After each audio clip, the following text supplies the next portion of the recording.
2024 Europe semifinal hosted by the French Throwdown. And we are in a packed stadium here at LDLC. I'm Chase Singer with Lucy Campbell, as Lauren Smith will join us shortly. Heat 3 of individual men taking on individual event number 3. 7 rounds for time, 10 cal echo bike, 1 legless rope climb, 10 box jump overs at 30 inches, and 1 legless rope climb.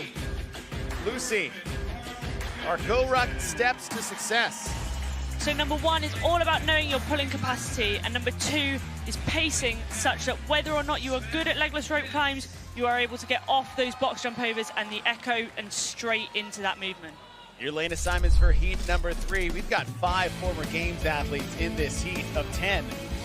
Shows you the depth of field we have. But sitting in lane number 6, a tough event to start the day. Guillaume Briand has dropped all the way to 23rd. He was sitting in a qualifying position after this morning, so look to him to have a bounce back event here.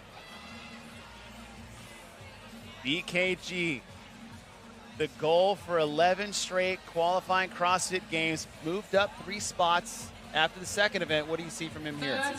I think he's just going to continue to climb event after event.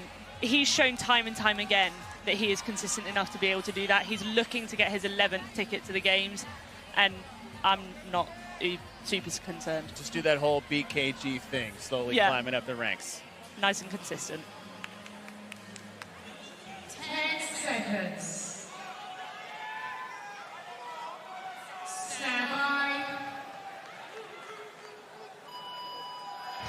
Heat number 3 is off. 10 men chasing the time of 10:01. Win a CrossFit World Tour, visiting CrossFit gyms around the globe. Create an account, scan the QR code, or visit hustleup-app.com to enter. That's all it takes. The drawing will take place June 20th, 2024, as these guys are flying off the bike. And no surprise to see Moritz Fiebig all the way up at the top part of your screen in lane number 1, smashing an echo bike.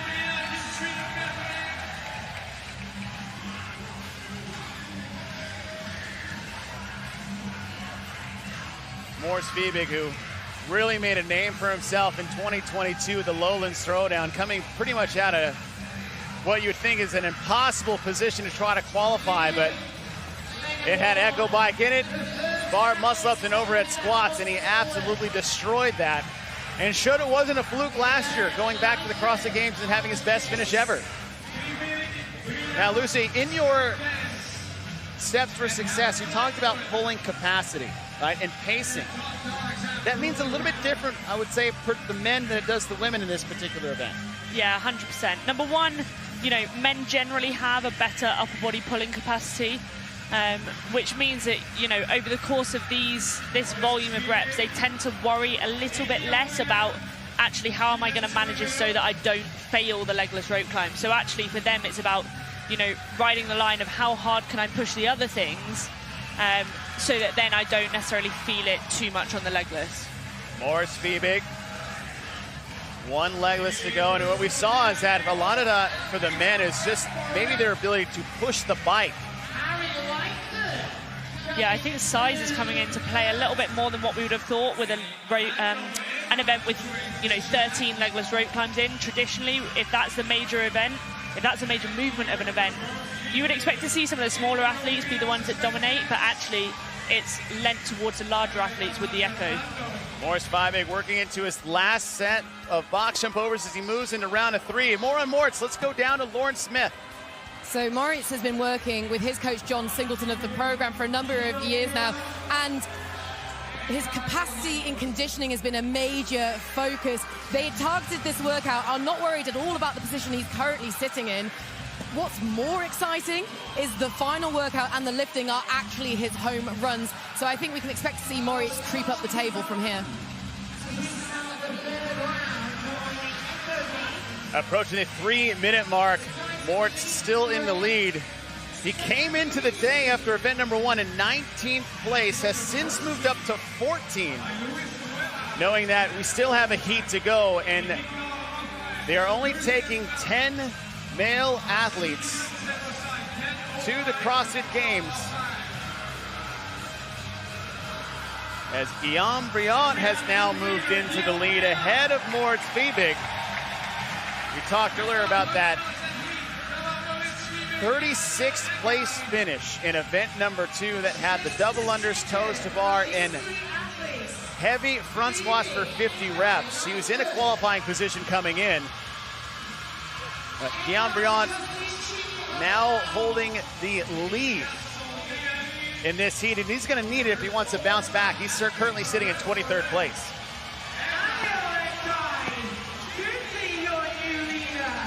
And the lead changes again. And Yoel Akai in lane number 2, moving to the Echo Bike as Guillaume Briand is hot on his heels.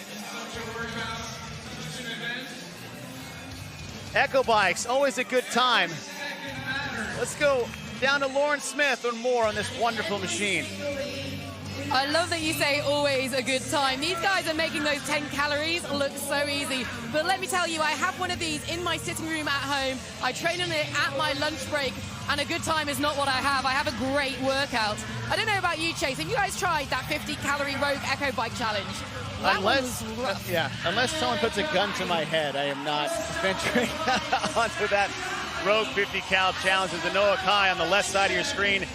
The thing about Noah Kai is that he is currently holding the 10th and final qualifying spot for the individual men as we are in event number 3. He's got a really good rhythm on those box jump overs as well. The second that second foot comes off the box, he's straight up into the next one. You see some interesting kind of like tap, step kind of rhythms. He's super efficient with minimizing the steps before he initiates that next jump. And Yoel Akai in lane number 2, left side of your screen, making his way back. As we're moving from round 4 into round 5, back to the bike to start round number 5.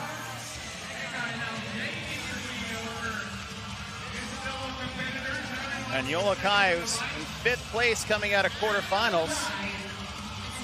GoWatt is the official mobility partner of the CrossFit Games.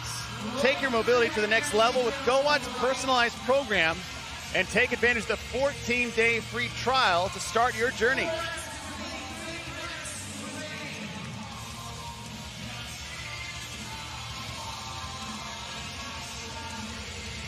Moving into round 5 of 7. So 3 rounds left as Yoel Akai is starting to put some distance between him and it looks like Harry Lightfoot in lane number 5. Harry Lightfoot actually moved into the top 10 position. He's holding on to 8 after that second event this morning. Guillaume Briand dropping down to 3rd. He was leading for about a round until Yoel Akai took that over and has yet to cede it back. Lane 2, Akai advancing into the round of 6. He's got 1 rope climb to go in this round. Keep in mind, the last and final round, there will not be a final rope climb to close out the round. So once they're done with their box jumps, at the end of round 7, they'll be sprinting towards the finish line as Harry Lightfoot's going up to close out round number 5. And Harry's paced this really well as well. You know, he wasn't one that we were looking at in the first few rounds. But then rounds 4 and 5, he's really started to make a move, and now he's sitting in 2nd in the heat, and that is going to be really important for him coming into the last day. And Yoel Akai working in his 10 cals, starting in round number 6, your current leader in this 3rd heat. Now, looking around, in the previous heat, Victor Hoffer was well ahead of the rest of the field in his heat. However, because of that, he actually missed out on getting the best time by 5 seconds. The time to beat is 10:01, set by Louis Solar. And it's tied to the top. It's 10:01, 10:06, 10:10, 10:13, 10:16. And this is what we're seeing. Tight races at the top, which provides little room for error. Yeah, exactly. And it's always that thing of, you know, yes, 100% you want to be up there at the top of your heat, but your heat is not the end of this competition. You've got 3 other heats to be thinking about. And Yoel Akai in the left part of your screen, still leading. About 4 reps ahead of Harry Lightfoot. He's in the gray cutoff sleeve shirt in the middle part of the field. As then Yoel Akai is moving into the round, the 7th and final round. Now he has 1 rope climb to finish round 6. And then after this, It's going to be a sprint chipper style to the finish. 10 cals on the bike, 1 legless climb, and then 10 box jump overs as Harry Lightfoot is trying to keep pace with Anyolo Kai. With Guillaume Briand now falling behind Fernando Perdios. We are about 90 seconds to the time to beat. Hand in the air for Okai, so he has 5 cals left on that Echo bike into the final round of 7. And he'll have a legless rope climb and 10 box jump over to try to set the new time to beat.